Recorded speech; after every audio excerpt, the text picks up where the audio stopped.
Praise the lord. చేరి వచ్చిన మీకందరికీ ప్రభువైన యేసుక్రీస్తు నామములో వందనాలు. ఈ దినము వాక్య పరిచర్య నిమిత్తము ఏర్పాటు చేయబడిన లేఖన భాగము యోహాను సువార్త 1వ అధ్యాయము 1వ వచనము మరియు 14వ వచనం. ఆదియందు వాక్యముండెను, వాక్యము దేవుని యొద్ద ఉండెను, వాక్యము దేవుడే ఉండెను. మరియు 14వ వచనం. ఆ వాక్యము శరీరధారి అయి కృపాసంత్య సంపూర్ణుడిగా మన మధ్య నివసించెను. దేవునికి స్తోత్రం. హల్లెలూయా. మన ప్రభువును ప్రియరక్షకుడైనటువంటి మన కొరకు త్వరగా మేఘవాహనం మీద రాబోతున్నటువంటి యేసుక్రీస్తు నామములో మీ అందరికీ నా హృదయపు లోతుల్లోంచి ప్రత్యేకమైన వందనాలు తెలియజేస్తున్నాను. రండి, మనం ఈ సమయంలో దేవుని వాక్యాన్ని ధ్యానించుకుందాం. దేవుని వాక్యాన్ని ధ్యానించుకోవడానికి ముందుగా వాక్య వివరణ కొరకు ఒక మనిషి యొక్క వ్యక్తి యొక్క జ్ఞానము చాలదు, దానికి పరిశుద్ధాత్మ సహాయం కావాలి. కనుక ప్రార్థిస్తున్నాము అంటే ప్రభువు యొక్క లేకపోతే పరలోకం యొక్క పరిశుద్ధాత్మ యొక్క సహాయం కోరుకుంటున్నామని. మీరు ఎక్కడున్నా కానీ దయచేసి తలలో ఉంచండి, కళ్ళు మూసుకోండి, చిన్న ప్రార్థన చేస్తాం. ఎందుకంటే దేవుని వాక్యము చాలామందికి అర్థం కావడం లేదు. చాలామందికి అర్థం కావడం లేదంటే టీవీల్లో వచ్చేవి విని అర్థం కావడం లేదని కాదు. ఒకవేళ దేవుని వాక్యము అర్థమవుతూ ఉన్నట్లయితే దేవుని వాక్యాన్ని విడిచిపెట్టరు. అర్థం కానివాడు ఇదేంటి అలా ఉంది ఇలా ఉంది అని అనుకుంటూ అపార్థం చేసుకుంటాడు. కాబట్టి దేవుని వాక్యాన్ని శ్రద్ధగా ఆలకిద్దాం. పరిశుద్ధాత్మ దేవుడు మనకు సహాయం చేయాలి, ఆయన మనకు వివరించాలి. ఆయన మనతో తన దాసుని ద్వారా మాట్లాడుతున్నప్పుడు మన హృదయాలు మండాలి. అలా మండేటువంటి అనుభవంలోకి వచ్చినప్పుడు మనం తిరిగి యెరూషలేముకు వస్తాం. ఎమ్మాయిలో ఆగిపోము, యెరూషలేము అనుభవానికి తిరిగి వచ్చేస్తాం. We will come back when God speaks with our hearts are with us. దేవుని స్తోత్రం. దయచేసి తల్లోంచండి, చిన్న ప్రార్థన చేసుకుందాం. పరిశుద్ధుడైన మా దేవా, మీకు వందనం చేయిస్తున్నాం. మీ జీవవాక్యాన్ని చేతపట్టుకొని జ్యోతుల వలె ఈ ఒక్కరతరం మధ్యలో ప్రకాశించడానికి మీరు మాకు ఇచ్చిన మంచి అవకాశం కొరకే మీకు వందనం చేయిస్తున్నాం. మీ వాక్యాన్ని బట్టి మిమ్మల్ని స్తుతిస్తున్నాం. మాకు ఇచ్చిన పరిశుద్ధ గ్రంథాన్ని, గ్రంథ రాజ్యాన్ని బట్టి మీకు వందనం చేయిస్తున్నాం. ఈ సమయంలో మీ మాటలు వినడానికి మీ ప్రజలు సిద్ధంగా ఉన్నారు. వారికి ఏదైనా బిజీ పనులు ఉన్నాయి, అయినప్పటికీ కూడా మీ వాక్యం కొరకు సమయం కేటాయించి వాళ్ళు వచ్చిన్నారు. వారిని బట్టి మీకు వందనం చేస్తున్నారు. వారిని వారి కుటుంబాలను మీరు దీవించండి, ఏదైనా ఆశీర్వాదకరంగా మార్చండి ప్రభా. ఏదైనా వారిని మీరు గైడ్ చేయమని అడుగుతున్నాం, నడిపించమని అడుగుతున్నాం ప్రభా. వారు తిరిగి పడకలకు చేరుకునేంత వరకు, అనగా తిరిగి నిద్రలోకి వెళ్ళేంత వరకు వారితో మీ సాన్నిధ్యం ఉంచండి ప్రభా. వారు నిద్రిస్తుండగా వారికి చక్కటి కళలు, దర్శనములు అనుగ్రహించండి. తన ప్రియులు నిద్రించుతుండగా ఆయన వారికి ఇస్తున్నాడు అనేటి వాక్యమును మీరు నెరవేర్చమని అడుగుతున్నాం. సమయంలో మమ్మల్ని అందరూ మీ చేతిలో సమర్పిస్తూ, మీ దాసుడు బలహీనుడు అయ్యా, మీ దాసుడు మీవాడు, వాక్యము మీది, ఆత్మ మీది, ప్రజలు మీవారు. కనుక ఈ సమయంలో మీ నా మహిమార్థమై ఆత్మీయ క్షేమం కొరకు మాకు కొన్ని మాటలు వినిపించబోతున్నందుకు మీకు వందనం చెల్లిస్తూ యేసు నామములోనే ప్రార్థించగలుగుతున్నాం పరమ తండ్రి. ఆమేన్, ఆమేన్. దేవుని స్తోత్రం. మరొక పర్యాయం మీకు ప్రత్యేకమైన వందనాలండి. ఆత్మీయ జీవితంలో క్రీస్తు యొక్క కుటుంబంలో సభ్యులుగా చేర్చబడడాన్ని బట్టి, అనగా దేవుని దత్తపుత్రులుగా మారడాన్ని బట్టి, అనగా దేవుని యొక్క దత్తపుత్రాత్మను పొందడాన్ని బట్టి మనమంతా ఒక ఫ్యామిలీగా మారాం. కులాలు లేవు, మతాలు లేవు, భాషలు లేవు, ప్రాంతాలు లేవు, మనమంతా ఒకటే. డినామినేషన్లు లేవు, ఇవేమి లేవు. మనమంతా ఒకటై ఉన్నాం, దేవుని బిడ్డలమై ఉన్నాం. మన ఐడెంటిఫికేషన్ అదే, మనము దేవుని పిల్లలం. We are children of God. మనము దేవుని పిల్లలము అని పిలవబడుటకు దేవుడు మనకెట్టి కృపను అనుగ్రహించునో చూడుడి. దేవుని స్తోత్రం. We are being called as children of God. దేవుని స్తోత్రం. హల్లెలూయా. ఏదో మన ఉద్యోగాన్ని బట్టో, మన ప్రాంతాన్ని బట్టో, కులాన్ని బట్టో, మన హైటు వెయిట్ను బట్టో మనం ఏదో పిలవబడకుండా దేవుని పిల్లలము అని పిలవబడ్డానికి, సృష్టికర్త అయినటువంటి దేవుని కుమారులం, కుమార్తెలుగా పిలవబడ్డం మనకు గొప్ప ధన్యత. రండి, మనం ఈ సమయంలో మనం దేవుని వాక్యాన్ని విందాం. యోహాను సువార్త ధ్యానాల్లో ఉన్నాం. యోహాను సువార్త ధ్యానాల్లో ఉన్నప్పుడు ఎలాగో క్రిస్మస్ మాసంలో అడుగు పెట్టాము కనుక లూకా సువార్త 1-2 అధ్యాయాలు, మత్తయి సువార్త 1-2 అధ్యాయాల మీద ఆలోచించడం పరిపాటి, లేకపోతే సాధారణంగా జరిగేటువంటి కార్యక్రమం. యోహాను సువార్త 1వ అధ్యాయంలో ఇన్కార్నేషన్ అనగా నరావతార, శరీరధారిగా మారడానికి దానికి సంబంధించినటువంటి దేవశాస్త్రాన్ని, ఇన్కార్నేషనల్ థియాలజీని మనం అర్థం చేసుకోవచ్చు. అనగా మత్తయి, మార్కు, లూకా, యోహానులో లేదని కాదు. యోహాను సువార్తలోంచి మనం కొన్ని విషయాలు ఆలోచిస్తున్నాం. ఒకటో అధ్యాయం దాటుకొని వెళ్ళాలనుకున్నాను, కానీ డిసెంబర్ కూడా ఒకటో అధ్యాయంలో ఉంటే బాగుంటుంది అనేటువంటి ఆలోచనలో ప్రభు చిత్తమైతే 2022 సంవత్సరం జనవరి 1వ తేదీ నుంచి మనం యోహాను సువార్త 2వ అధ్యాయ ధ్యానాల్లోకి వెళ్తాం. మన ముందు అలా 20 అధ్యాయాలు మిగిలి ఉన్నాయి. 20 అధ్యాయాల్లోంచి ప్రభు చిత్తమైతే వచ్చే సంవత్సరం అంతా వీటిలోంచి మనం కొన్ని విషయాలు మాట్లాడుకోబోతున్నాం. ప్రభు కృపను బట్టి ఇప్పటి వరకు 712 సందేశాలు చేయడానికి, అనగా ఇందులోంచి కొన్ని సందేశాలు మాట్లాడుకోవడానికి, ఇందులోంచి దేవుడు నాకు అనుగ్రహించిన తలంపులు మీతో పంచుకోవడానికి దేవుడు సహాయం చేశాడు. అందుని బట్టి నేను ప్రభు నామాన్ని మహిమపరుస్తున్నాను. ఆయన హెచ్చవలసి ఉన్నది, మనం తగ్గవలసి ఉన్నది. ఆయన హెచ్చవలసి ఉన్నది ప్రసంగికులైనా, శ్రోతలైనా, వీక్షకులైనా కానీ వారు తగ్గవలసి ఉన్నది అనే సంగతిని గుర్తు చేస్తూ ఈ సమయంలో మన ధ్యానం నిమిత్తమై యోహాను సువార్త 1వ అధ్యాయంలోంచి 2 వచనాలు మనం చదువుకుంటాం. 1వ వచనము మరియు 14వ వచనము. ఆదియందు వాక్యం ఉండెను, ఆదియందు వాక్యం ఉండెను, వాక్యము దేవుని యొద్ద ఉండెను, వాక్యము దేవుని యొద్ద ఉండెను, వాక్యము దేవుడై ఉండెను, వాక్యము దేవుడెండెను, ఆ వాక్యము శరీరధారి అయి, ఆ వాక్యము శరీరధారి అయి కృపాసత్య సంపూర్ణుడుగా, కృపా సత్య సంపూర్ణుడుగా మన మధ్య నివసించెను. మన మధ్యలో, దేవుని ప్రజల మధ్యలో, దేవుని బిడ్డల మధ్యలో తండ్రి వలన కలిగిన నివసించాడు. స్తోత్రం, హల్లెలూయా. మనం ఆలోచిస్తున్న లేఖన భాగాలు ఇంతకుముందు కూడా చాలాసార్లు యోహాను సువార్త 1వ అధ్యాయం 1 నుంచి 1:14 గురించి మనం ఆలోచించాం. కానీ 1ని 14ని కలిపి మనం ఇప్పుడు ఆలోచించుకోబోతున్నాం. అనగా మన టైటిల్ స్వాతంత్ర్యాన్ని ఇచ్చేటువంటి వాక్యం, the word which delivers or liberates or which gives freedom. అనగా వాక్యము స్వతంత్రుడుగా చేస్తుంది, అనగా స్వాతంత్రం ఇచ్చేటువంటి వాక్యం. మనకు తెలుసు 1947 సంవత్సరం ఆగస్టు 15వ తేదీ స్వాతంత్ర్యం వచ్చిందని. పిల్లలు చెప్తారు, పలాని వాళ్ళు, పలాని నాయకులు పోరాడారు, దేశానికి స్వాతంత్రం వచ్చింది. ఆంగ్లేయులు తెల్లవారు వెళ్ళిపోయారు, స్వాతంత్రం దొరికిందని ప్రజలు చెప్పడం, అది ఒక రాజకీయ స్వాతంత్ర్యం. కానీ ఆత్మ సంబంధమైన స్వాతంత్ర్యాన్ని గురించి మనం ఆలోచించేటప్పుడు వాక్యము చేసేటువంటి పని 107వ కీర్తన 20వ వచనంలో రాయబడింది, ఆయన తన వాక్కును పంపి వారిని బాగు చేసెను. He sent his word and heal them. దేవుని స్తోత్రం. అనగా అనారోగ్యము నుంచి స్వాతంత్రం ఇస్తుంది దేవుని వాక్యం. అంతేకాకుండా వారు పడిన గుంటలలో నుండి వారిని లేవనెత్తినం. వారు ఏవో గుంటలో పడ్డారు, కొన్ని గుంటలో పడిపోయారు. మానవుడు ఎక్కడో ఒక చోట పడిపోతున్నాడు. నిలబడ్డాను అని అనుకుంటున్నాడు మానవుడు, నిలబడ్డాను అనుకుంటున్నాడు మతములో ఉన్న మనిషి. కానీ వాడు ఎక్కడో పడిపోయాడు, మనం కూడా ఎక్కడో పడిపోతున్నాం. అందుకని యేసుప్రభు మత్తయి సువార్త 15వ అధ్యాయంలో చెప్పాడు, గుడ్డివాడు గుడ్డివాడికి దారి చూపించాడు అనుకోండి. అనగా గుడ్డి విశ్వాసికి గుడ్డి బోధకుడు దారి చూపిస్తే ఈ గుడ్డివాళ్ళిద్దరు పడవలసినటువంటి ఒక గుడ్డివాడైతే ఇప్పుడు ఇద్దరు గుడ్డివాళ్ళు కూడా గుంటలో పడతారు, గమ్యాన్ని చేరుకోలేరు, వాళ్ళ ప్రయాణాన్ని తుదముట్టించలేరు, పూర్తీకరించలేరు అనే విధంగా ప్రభు మాట్లాడాడు. నేను ఎందుకు చెప్తున్నా అంటే ఇవన్నీ వాక్యము మనకు స్వాతంత్ర్యాన్ని ఇస్తుంది. వాక్యము అనారోగ్యము నుంచి స్వాతంత్రం ఇస్తుంది.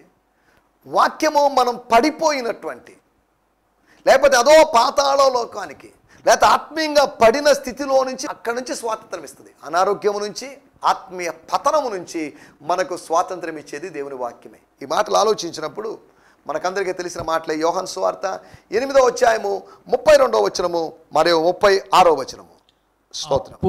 అప్పుడు సత్యము మిమ్మును స్వతంత్రులుగా చేయనని చెప్పగా, స్వతంత్రులుగా చేస్తుంది అని యేసుప్రభు అన్నాడు. And you will know the truth and the truth will liberate you. The truth, the word of God. 36వ వచనంలో రాయబడింది, therefore the son liberates you, you will be truly liberated. దేవుని స్తోత్రం. అనగా 32వ వచనంలో సత్యము మిమ్మల్ని స్వతంత్రులుగా చేస్తుంది. తర్వాత కింద రాయబడిన మాట, కుమారుడు మిమ్మల్ని స్వతంత్రులుగా చేస్తాడు. ఈ మాట నేను ఇవన్నీ చెప్తున్నప్పుడు చాలా విషయాలు ఆలోచించాల్సిన విషయాలు ఉన్నాయి, చెప్పాల్సిన విషయాలు ఉన్నాయి. వాటిలోకి వెళ్తే మనకు సమయం లేదు కాబట్టి కొద్దిగా స్పీడ్గా అటు ఇటు జంప్ అయిపోతూ వెళ్ళిపోతున్నాం. ఇది చాలా జాగ్రత్తగా ఆలకించాలని మిమ్మల్ని కోరుతున్నాను. ఈ వాక్యం విననీయకుండా, ఈ వాక్యమనే కాదు ఎక్కడ వాక్యం ప్రకటించబడుతున్నా కానీ విననీయకుండా అపవాది చాలా ప్రయత్నాలు, వేల ప్రయత్నాలు చేస్తాడు. వాక్యం వినబడకుండా లేకపోతే వినలేము, లేకపోతే వినడం వల్ల కాదు, ఓపిక లేదు అనేటువంటి ఆ పరిస్థితిలోంచి మనం బయటపడాలి. దేవుని వాక్యం వినాలి. దేవునికి స్తోత్రం. వాక్యము స్వాతంత్రాన్ని ఇస్తుంది. The word of God gives liberation or liberty or freedom. ఈ మాట చెప్పినప్పుడు మరొక మాట కూడా మనం అర్థం చేసుకోవాలి. 2వ కొరింథీయులకు రాసిన పత్రిక 3వ అధ్యాయము 17వ వచనంలో రాయబడిన మాట ఏంటంటే, ప్రభువు ఆత్మ, ప్రభువు ఆత్మ లేకపోతే ప్రభువే ఆత్మ. ప్రభు యొక్క ఆత్మ ఎక్కడ ఉండునో, ప్రభు యొక్క ఆత్మ అనగా యేసు యొక్క ఆత్మ అనగా దేవుని ఆత్మ, పరిశుద్ధాత్మ ఎక్కడ ఉంటుందో అక్కడ స్వాతంత్రం, అక్కడ బానిసత్వం కాదు, అక్కడ స్వేచ్ఛ, స్వాతంత్రం ఉంటుంది. Now the Lord is the spirit and where the spirit of the Lord is there is liberty. ఎక్కడైతే ఐక్యత ఉంటుందో అక్కడ ఆశీర్వాదము, శాశ్వత జీవము ఉండాలని దేవుడు ఆజ్ఞాపిస్తున్నాడు అని 133వ కీర్తనలో చూస్తున్నాం. ఎక్కడ ఐక్యత ఉంటుందో, ప్రేమ ఉంటుందో అక్కడ ఆశీర్వాదము, శాశ్వత జీవము. సరే, ఎక్కడైతే దేవుని ఆత్మ ఉంటుందో అక్కడ స్వాతంత్రం ఉంటుంది. దేవుని ఆత్మ బందీలుగా చేయడానికి కాదు కానీ, మనల్ని బంధకాల్లో పెట్టడానికి కాదు కానీ, మనల్ని స్వతంత్రులుగా చేయడానికి. రండి మనం వారి కట్లు తెంపుదము అని ప్రజలు మాట్లాడుకుంటున్నారట. వెర్రి ప్రజలు, ఏలికలు, అధిపతులు, నాయకులు, రాజులు మాట్లాడుకుంటుంటే 2వ కీర్తనలో రాయబడింది, ఆకాశమందు ఆసీనుడగు వాడు నవ్వుచున్నాడు. అరే పిచ్చోళ్ళారా, మీ బంధకాలు మీవే అని మీరు అనుకుంటున్నారు, మీవే. కానీ అదే సమయంలో అపవాది బంధకాల్ని మీ అంతటా మీరు విముక్తులను చేసుకుంటారా? వాటిలోంచి విడిపించబడతారా? నో అని ప్రభువు మాట్లాడుతున్నాడు. ఈ రోజుల్లో కూడా మేము హెల్ప్ చేస్తాం, మేము సహాయం చేస్తాం, మేము విడిపిస్తాం, మేము ఆదుకుంటాం, మేము పైన పెడతాం లేదా ఉద్ధరిస్తాం అని చెప్పేటువంటి రాజకీయ నాయకులు ఉన్నారు, మనుషులు ఉన్నారు. నేను ఇవన్నీ ఎందుకు చెప్తున్నానంటే, వాక్యము స్వాతంత్రాన్ని ఇస్తుంది. The word gives Liberty. The word of God. The word అనగానే మళ్ళీ వాక్యము అంటే ఎవరి వాక్యం? మనుషుల వాక్యమా? కాదు, దేవుని వాక్యము మనకు స్వాతంత్రాన్ని ఇస్తుంది. ప్రభువే ఆత్మ. ఆత్మ ఎక్కడ ఉంటుందో అక్కడ స్వేచ్ఛ, స్వాతంత్ర్యాలు ఉంటాయి. ఈ మాట చెప్పినప్పుడు ఆదికాండంలోకి వెళ్ళిపోవాలి మనం కొద్దిగా. ఎందుకంటే ఆదికాండం 1వ అధ్యాయము 2వ వచనములో దేవుని ఆత్మ ఉంది, లేకపోతే ఉన్నాడు. త్రిత్వంలో ఒకడైనటువంటి దేవుని ఆత్మ ఉన్నాడు. ఆ దేవుని ఆత్మ ఏం చేశాడు, ఏం చేస్తున్నాడు అనేటి మాటలు అక్కడ రాయబడ్డాయి. ఆదికాండం 1వ అధ్యాయము 2వ వచనంలో రాయబడిన మాట, దేవుని ఆత్మ అగాధ జలముల మీద అల్లాడుచుండెను. దేవునికి స్తోత్రం. At first the earth lacked shape and was totally empty, and a dark fog draped over the deep, while God's spirit wind hovered over the surface of the empty waters. అనగా దేవుని ఆత్మ అగాధ జలముల మీద అల్లాడుచున్నాడు.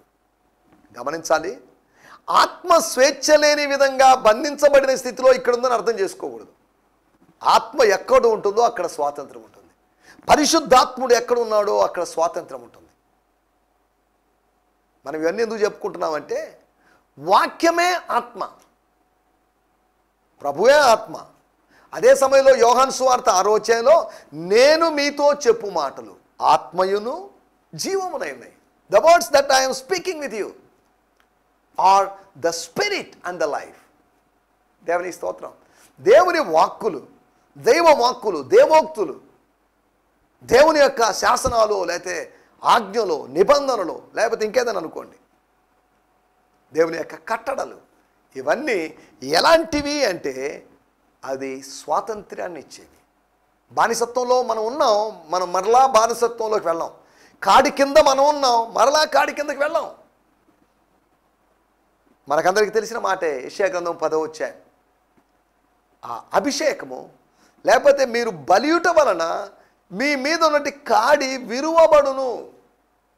బికాస్ ఆఫ్ ది ఫ్యాట్నెస్, అనగా మీరు కొవ్వి ఉండడం చేత, అనగా అభిషేకించబడి ఉండడం ద్వారా, అనగా ఆత్మ పూర్ణత కలిగి ఉండడం ద్వారా మీ మీద అపవాది ఉంచినటువంటి కాడులు, బాండేజెస్, సంకెళ్ళు ఇవన్నీ పటాపంచలవుతాయి. ఎప్పుడైతే బంధించబడిన సంసోను మీదకి దేవుని ఆత్మ వస్తుందో, వచ్చినప్పుడల్లా వెంటనే పటాపట్టని మొత్తం తెగిపోతున్నాయి. ఈ రోజులో ఏ బంధకాల్లో ఉన్నావో దేవుని ఆత్మ నీ మీదకి వచ్చి నీకు స్వాతంత్ర్యాన్ని ఇవ్వాలనుకుంటున్నాడు. దేవుని స్తోత్రం. హల్లెలూయా.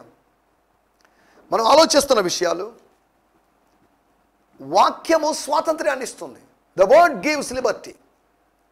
వాక్యము అనగా సత్యము, వాక్యము అనగా కుమారుడు, వాక్యము అనగా మనం ఆలోచించినట్లుగా ఆత్మ, ద స్పిరిట్. ఒక 4 విధాలైన స్వాతంత్ర్యాన్ని మీకు త్వరగా జ్ఞాపకం చేస్తాను. క్రియేషన్ స్టోరీలో నుంచి, అనగా సృష్టి కథనములో నుంచి, ఆదికాండం 1వ అధ్యాయంలో అక్కడ the presence of the Holy Spirit, అనగా the presence of the Trinity, త్రిత్వము యొక్క సాన్నిధ్యం, తండ్రి కుమార పరిశుద్ధాత్మలు, వీళ్ళెవరు విడతలేరు, వీళ్ళు ముగ్గురు కలిసి ఉంటారు. అభేద్యమైనటువంటి విడతీయరానటువంటి బంధంలో ఉన్నారు. They are inseparable. ఇద్దరు మనుషులు వేరు చేయొచ్చు, కానీ త్రిత్వంలో ఉన్న వ్యక్తుల్ని వేరు తీయలేము. దేవుని స్తోత్రం, హల్లెలూయా. 3 విషయాలు నేను మీకు జ్ఞాపకం చేస్తాను. ఒకటి, మొట్టమొదటి మాట, ఆదికాండము 1వ అధ్యాయము 2వ వచనం. భూమి నిరాకారముగాను శూన్యముగాను ఉండెను. ఎలా ఉందట? దేవుడు భూమి ఆకాశములను కలుగు చేసెను. In the beginning God created heavens and earth. ఇప్పుడు సృష్టి ఆరంభం జరుగుతుంది, ప్రాసెస్ జరుగుతుంది, గాడ్స్ ప్రాసెస్, డివైన్ ప్రాసెస్ జరుగుతుంది. ఒకదానికొకటి. స్టూడియోకి వచ్చాం, నేను ఇవన్నీ సెట్ చేసుకుంటాను. బైబిల్స్, నాకు కావాల్సిన మెటీరియల్ అయితే స్టాప్ వాచ్ ఇవన్నీ పెట్టుకుంటాను. తర్వాత దీన్ని షూట్ చేసేటువంటి బ్రదర్స్ దాన్ని సెట్ చేసుకుంటాను. తర్వాత నన్ను నేను మానసికంగా ఆత్మీయంగా సిద్ధపరచుకుంటాను. This is a process. అకస్మాత్తుగా నిలబడి ఏదో 4 మాటలు చెప్పి పరిగెత్తడం కాదు. ఏ విధంగా మోషే ఫరో సన్నిధిలో, ఏలియా ఆహాబు సన్నిధిలో ఎలా చెప్పి పరిగెత్తి వెళ్ళిపోయాడు, అలా చెప్పలేం మనం. We need some time. మనకు టెక్నాలజీ కావాలి, టెక్నాలజీ మనం ఉపయోగించుకుంటున్నాం కనుక మనకు టైం పడుతుంది. ఇదొక ప్రాసెస్. ఈ ప్రాసెస్, అలాగే ఇక్కడికో ప్రాసెస్ జరుగుతుంది. దేవుడు కలుగు చేశాడు, ఎలా కలుగు చేశాడు అనే వివరణ 2వ వచనం నుంచి ఇస్తున్నాడు. 1వ అధ్యాయంలో హెడ్లైన్స్, ముఖ్యాంశాలు. 2వ వచనం నుంచి కొద్ది ఎక్స్ప్లెనేషన్ ఇస్తున్నాడు పరిశుద్ధాత్మ దేవుడు. ఏ విధంగా న్యూస్లో ఒకసారి వార్తలో ముఖ్యాంశాలు చెప్తారు, తర్వాత వార్తల్ని విశదీకరించి చెప్తారు, తర్వాత కంక్లూజన్లో, ముగింపులో వార్తలు మరొకసారి అని చెప్తాడు. అనగా 3 రకాల ఒకే విధమైన వార్త. ఉదాహరణకి ముఖ్యమంత్రి జగన్మోహన్ రెడ్డి పలాని ప్రాంతానికి నెల్లూరుకు వచ్చాడు అనంది. ముఖ్యాంశాల్లో చెప్తున్నారు, విశదీకరణలో చెప్తున్నారు, ముఖ్యాంశాలు మరొకసారి అని చెప్పినప్పుడు చివరి చెప్తున్నారు. దీన్ని ఆధారంగా చేసుకొని ముఖ్యమంత్రి జగన్మోహన్ రెడ్డి గారు 3 సార్లు వచ్చాడని చెప్పం మనం. ఒక్కసారి వచ్చాడు, కానీ 3 సార్లు ఎందుకు ప్రస్తావించబడింది? ఈ బిబ్లికల్ రైటింగ్ స్టైల్ చెప్పడానికి నేను ఉదాహరణ చెప్పాను. అనగా దేవుడు కలుగు చేశాడు, సృజించాడు, భూమి ఆకాశం సృజించాడు. ఎలాగా? ఒకటి పాయింట్ చెప్పాడు, దాన్ని ఎక్స్ప్లెనేషన్ చెప్పాడు. మళ్ళీ తర్వాత 2వ అధ్యాయంలో మళ్ళీ ఇంకోసారి దాన్ని రిపీట్ చేస్తున్నాడు. దాంట్లో మిస్ అయిన పాయింట్ మళ్ళీ బయటికి లాగుతున్నాడు. హ్యూమన్ క్రియేషన్ గురించి మాట్లాడుతున్నాడు.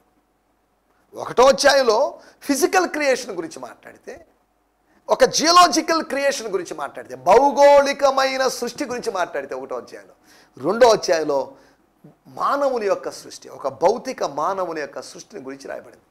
సరే, వీటన్నిటిలోకి మనం వెళ్ళలేదు. దేవుని స్తోత్రం, హల్లెలూయా. ఒకటి, భూమి ఎలా ఉంది? నిరాకారముగాను శూన్యముగా ఉంది. దీన్ని వెంటనే అర్థం చేసుకొని ఆదికాండం 1వ అధ్యాయానికి 1వ వచనానికి, ఆదికాండం 1, 2కి ఈ 2 వచనాల మధ్యలో చాలా సంవత్సరాల గ్యాప్ ఉంది. సాతానుడు పాపం చేశాడు, లేకపోతే లూసిఫర్ పాపం చేయడం వల్ల పతనం అయిపోయింది, అంత భూమి తలకిందులని రకరకాల వ్యాఖ్యానాలు ఇస్తుంటారు. ఈ గ్యాప్ థియరీ అనేటువంటి థియరీకి బైబిల్లో ఎటువంటి ఆధారాలు లేవు. ఇది మానవుని ఊహల ద్వారా వచ్చినంతవరకే.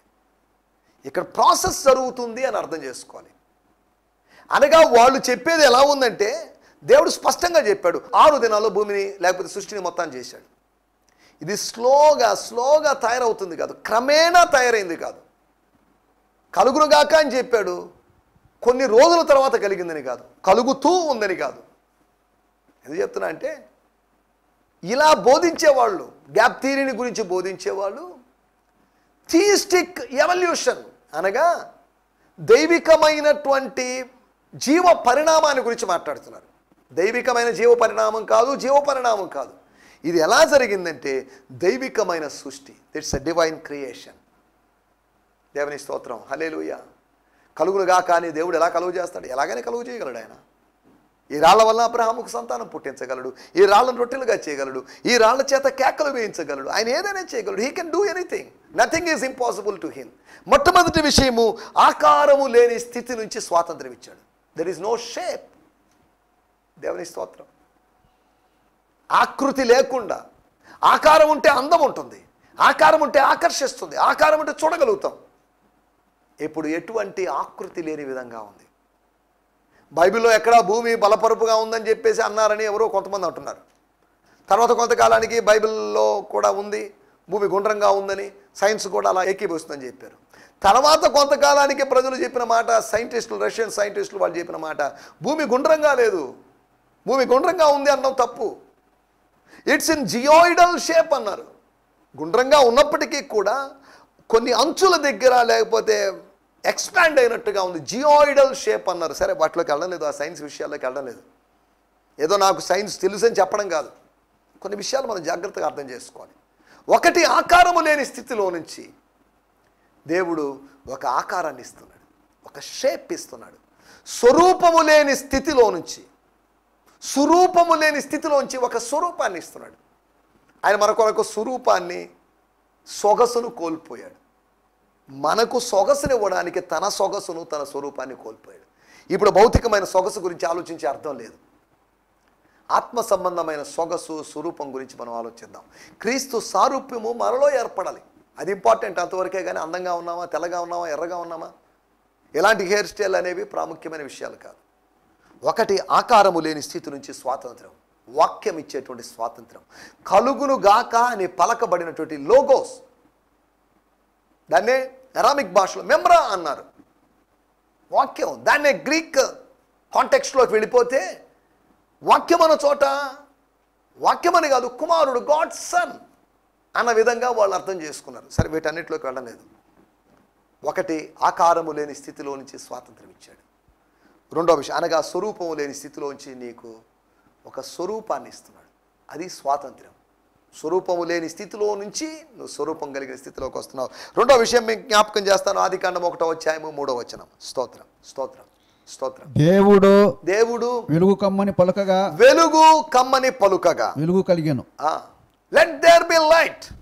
ఇక్కడంతా, ఈ ప్రదేశం అంతా కనుచూపు మేరలో వెలుగు కలుగును గాక, చీకటి తొలగును గాక అని దేవుడు ప్రకటించేశాడు, డిక్లేర్ చేశాడు. దేవుని స్తోత్రం. తద్వారా ఏం జరిగింది? మళ్ళీ 3 సార్లు చెప్పాడు, 5 సార్లు చెప్పాడు, 7 సార్లు చెప్పాడని కాదు, ఒక్కసారి చాలు. దేవుని మాట ఒక్కసారి చాలు. ఒక్కసారికే సృష్టి అలా కలిగింది. ఒకవేళ 7 సార్లు కలిగి ఉంటే 7 సృష్టిలో, 7 భూములో, లేకపోతే 7 ఆకాశాలు ఇలా కలిగి ఉండేవి. దేవుని స్తోత్రం. మొట్టమొదటి విషయం, ఆయన ఆకారము లేని స్థితి నుంచి స్వాతంత్రం ఇచ్చాడు. రెండోది, అంధకారము నుంచి, దెర్ వాస్ డార్క్నెస్, అంధకారం. యెషయా గ్రంథము 9వ అధ్యాయములో అంధకారమైన స్థలాల గురించి ప్రస్తావన చేయబడింది. అంధకారములో ఉన్నటువంటి స్థలము గలిలయ ప్రదేశాన్ని గురించి రాయబడింది. అక్కడ గొప్ప వెలుగు కలిగిందని దేవుని వాక్యం. యేసు ప్రభు ప్రత్యక్షం కావడం వల్ల అక్కడ గొప్ప వెలుగు కలిగింది. దైవ సాన్నిధ్యం వలన, దేవుని మాట వలన ఆత్మ సంబంధమైన వెలుగు కలుగుతుంది. అదే సమయంలో భౌతికమైన వెలుగు కూడా కలుగుతుంది అనే సంగతిని మీకు గుర్తు చేస్తున్నాను. రెండవది, అంధకారం నుంచి, darkness, the deliverance or the freedom from the darkness.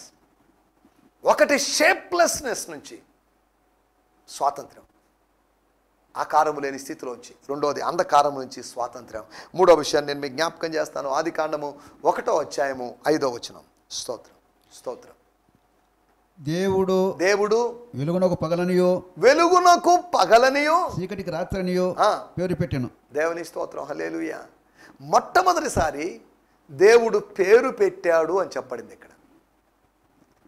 First time God himself, he named, he Christian the things. పేర్లు పెట్టేటట్టు అలవాటు. పిల్లలకి పేర్లు పెట్టుకుంటాం, జంతువులకు పేర్లు పెడతాం, పరిస్థితులకు పేర్లు పెడతాం, తుఫాన్లకు పేర్లు పెడుతున్నాం. ఇలాగా పేర్లు పెట్టడం దేవునితో ఆరంభమైంది. దేవుడు పేరు పెట్టాడు. వెలుగు, చీకటి, వాటికి పేర్లు పెట్టాడు. పగలని, రాత్రని పేర్లు పెట్టాడు. ఆ పేర్లు ఇప్పటికీ కొనసాగుతున్నాయి. సృష్టి అంతం వరకు ఇలాగా కొనసాగుతూనే ఉంటాయి. అనగా పేరు లేని స్థితిలో నుంచి, అనగా అన్నోన్ స్టేజ్లో నుంచి, తెలియబడని స్టేజ్లోంచి, అనామక స్థితిలో నుంచి దేవుడు స్వాతంత్రాన్ని ఇస్తున్నాడు. ఒకటి ఆకారం లేని స్థితిలోంచి స్వాతంత్రం, రెండవది అంధకారం నుంచి స్వాతంత్రం, మూడవది ఒక అనామక, నామము లేనటువంటి, పేరు లేనటువంటి ఆ స్థితిలో నుంచి ఒక స్వాతంత్రాన్ని ఇస్తున్నాడు. చిన్నపిల్లలకి అన్నప్రాసన తర్వాతో లేకపోతే ఫస్ట్ బర్త్డే అప్పుడో పేర్లు పెడతాం ఆనవాయితీ. అప్పటి వరకు ఏదో పేర్లు పెట్టుకుంటాం. కానీ ఆ రోజు దేవుజనుల చేత ప్రార్థన చేయించుకొని నామకరణ మహోత్సవం జరిగిందనుక అప్పటి నుంచి పేరు మారిపోతుంది. ఒక పేరు పెట్టాడు. దేవుని స్తోత్రం, హల్లెలూయా. 4వ విషయాన్ని నేను మీకు జ్ఞాపకం చేస్తాను. ఆదికాండం 1వ అధ్యాయం 11వ వచనం. స్తోత్రం. దేవుడు గడ్డిని విత్తనముల చెట్టును భూమి మీద తమ తమ జాతి ప్రకారము తమలో విత్తనములు గల ఫలమిచ్చు ఫల వృక్షములను భూమి మొలపించగా కానీ పలకగా ఆ ప్రకారం ఆయను. దేవుని స్తోత్రం, హల్లెలూయా. ఇక్కడ సీడ్స్ని, విత్తనాలు కలిగిన వాటిని, మొక్కల్ని, జీవాన్ని, ప్లాంటేషన్ని, వెజిటేషన్ని దేవుడు కలుగు చేశాడు. ఒక పచ్చదనాన్ని, హరిత వర్ణాన్ని, లేకపోతే హరిత విప్లవాన్ని దేవుడు అక్కడ కలుగు చేశాడు సృష్టిలో. దేవుని స్తోత్రం. అనగా విత్తనాలు కలిగిన వాటిని, అనగా నెక్స్ట్ జనరేషన్కి కొనసాగాలి, లేకపోతే ఎక్స్పాండ్ కావాలి, అభివృద్ధి చెందాలి. అభివృద్ధి లేని స్థితిలో నుంచి అభివృద్ధిని దేవుడు కలుగు చేశాడు. అభివృద్ధి లేని స్థితిలోంచి స్వాతంత్రం దేవుడు మనకిచ్చాడు, సృష్టికి ఇచ్చాడు. సృష్టికి ఆకారము లేని స్థితిలో నుంచి, అంధకారపు స్థితిలో నుంచి, అనామక స్థితిలో నుంచి, 4వదిగా అభివృద్ధి లేని స్థితిలోంచి. ఇప్పుడు విత్తనాలు వచ్చాయంటే అభివృద్ధి వస్తుంది. మంచి విత్తనాలు చల్లుకున్నాం, మరలా అనేకమైన వచ్చాయి. జెరాక్స్ కాపీలు తీసుకున్నట్లుగా, అనగా రీప్రొడక్షన్ జరుగుతుంది, అనగా మల్టిప్లికేషన్ జరుగుతుంది. దయచేసి తలలోంచండి, చిన్న ప్రార్థన చేసుకుందాం. పరిశుద్ధుడమైన మా దేవా, మీకు వందనాలు. మీరు సృష్టిని ఎలాగా రూపాంతరం చెందించారు, మార్పులు చేశారు, అలాగే మా జీవితాల్లో కూడా మార్పులు చేస్తారని, నీ వాక్యం ద్వారా కలుగునుగా కానీ పలకడం ద్వారా, ప్రవచనాత్మకమైన మాటలు మాకు ఇవ్వడం ద్వారా మా జీవితాన్ని క్రమంగా లేదా క్రమేణైనా అకస్మాత్తుగా అయినా మీరు మారుస్తున్నారని, ఆకారము లేని స్థితిలో నుంచి, అంధకారపు స్థితిలోంచి, అనామక స్థితిలోంచి, అభివృద్ధి లేని స్థితిలోంచి సృష్టిని మాడిఫై చేసినట్లుగా మా జీవితాల్లో కూడా అట్టి అనుభవాలు మీరు కలుగు చేయబోతున్నందుకు మీకు వందనం చెల్లిస్తూ, సకల ఘనత, మహిమ, ప్రభావాలు మీకు మాత్రమే ఆరోపిస్తూ మా ప్రభువును ప్రియరక్షకుడైనటువంటి యేసు క్రీస్తు నామములోనే ప్రార్థించగలుగుతున్నాం పరమ తండ్రి. ఆమేన్, ఆమేన్. దేవుని స్తోత్రం. మీ అందరికీ వందనాలు. ప్రభు చిత్తమైతే రేపు ఉదయకాలము ఇదే సమయాన్ని కలుసుకుందాం. దేవుడు మిమ్మల్ని దీవించును గాక. హల్లెలూయా. ఈ సందేశము మీకు ఆశీర్వాదకరంగా ఉందని నమ్ముచున్నాము. ప్రార్థనా అవసరతల కొరకు మమ్మల్ని సంప్రదించవలసిన మా చిరునామా గిద్యోన్ మిషన్ చర్చ్, 6వ వీధి, శాంతినగర్, నెల్లూరు 4, ఆంధ్రప్రదేశ్. పిన్ 524004. మా ఫోన్ నంబర్లు 7036443613 మరి ఒక నంబర్ 9392293010. మా ఈమెయిల్ ఐడి gfihmi2015@gmail.com. దేవుడు మిమ్మును ఆశీర్వదించునుగాక. ఆమేన్.